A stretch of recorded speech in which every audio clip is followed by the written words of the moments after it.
Sabroso. Ay, ay. Chicos, ¿cómo están? Me han sorprendido prácticamente. Bueno, no, mentira, hace falta algo de humor, ¿no? Buenos días, te saluda tu profesor Jesús Guevara nuevamente. Esta vez para hablarte de historia de Venezuela, como de costumbre, aquí en tu unidad educativa Colegio Bellavista. En este caso, Geografía, Historia y Ciudadanía.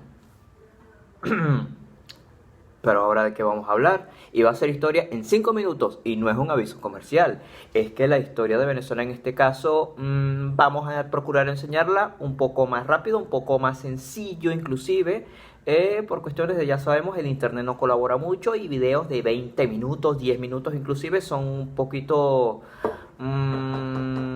difíciles de subir, así que vamos allá. ¿Qué es lo que te voy a pedir? O mejor dicho, ¿en qué nos vamos a enfocar en este momento, en esta fase?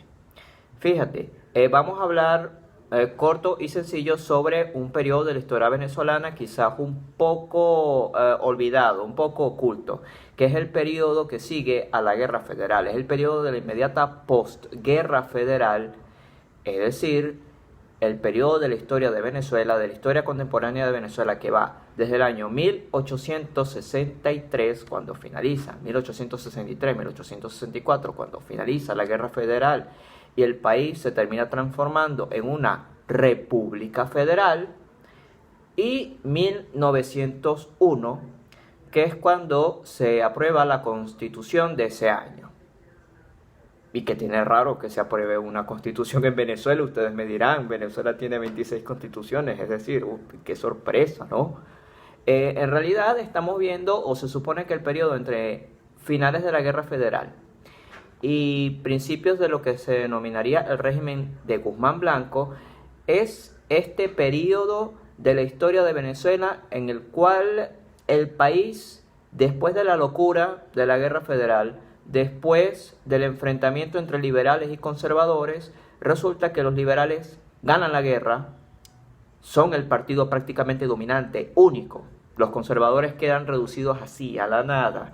Y los liberales, los federales, como todos los ganadores, en este caso la guerra federal fue hecha prácticamente para reemplazar a unos políticos por otros y no por cuestiones tanto de ideales, altos ideales del país y el federalismo, que al final terminan siendo una fachada. Este periodo de dominación también se le conoce como el periodo de dominación del Gran Partido Liberal Amarillo, es decir, el Partido Liberal, que de nuevo tenía el amarillo como su color, es el partido dominante.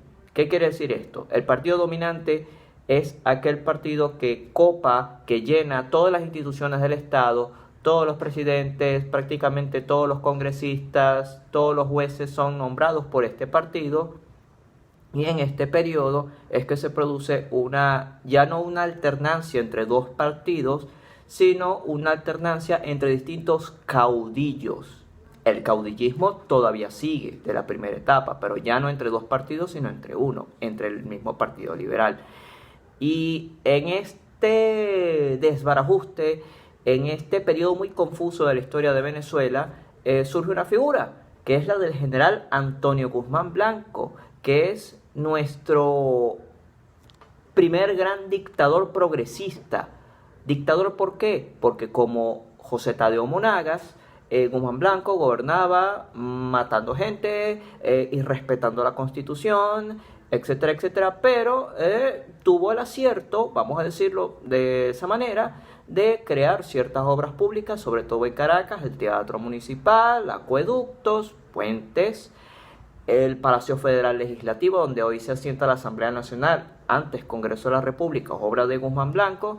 Y este dictador, este presidente de la República que gobernó por 3 periodos, el septenio, que es un periodo de 7 años, que comienza desde 1870, el bienio, es decir, un periodo de 2 años, que también se le conoce como el periodo de la aclamación, que fue el último, y que me lo adelanté, el quinquenio, que es un periodo de 5 años. Guzmán Blanco gobernó durante varios años reformando la Constitución. La reforma de la Constitución para que un presidente se quedara en el poder era costumbre.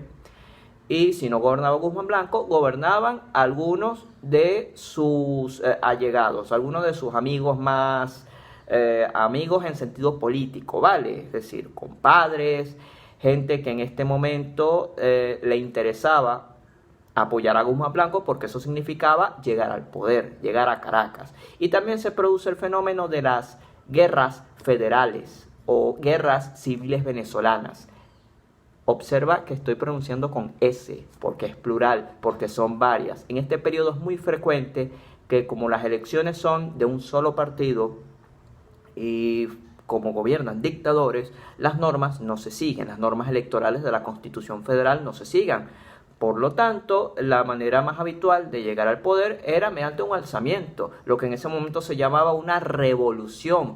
Hubo muchas revoluciones. De hecho, la manera de hacer política en Venezuela en esos años era la de la guerra. Si querías llegar al poder en Caracas, tenías que literalmente armar a 500, 300 tipos en un campo de Aragua o del Táchira o de Apure e irte por pueblo, casi como el Age of Empires, e ir a Caracas y tumbar al presidente de la República. Esa era la política, la relativa feliz política de nuestro país, hasta que en 1899 llega otro caudillo más, pero en este caso uno bastante afortunado, que es Cipriano Castro, que encierra el ciclo de 1863 a 1901, porque con él se inicia la primera dictadura del siglo XX y la finalización del caudillismo en nuestro país. Pero para eso vamos a esperar al siguiente video. Espero de verdad que hayas disfrutado esta cortica, sencilla,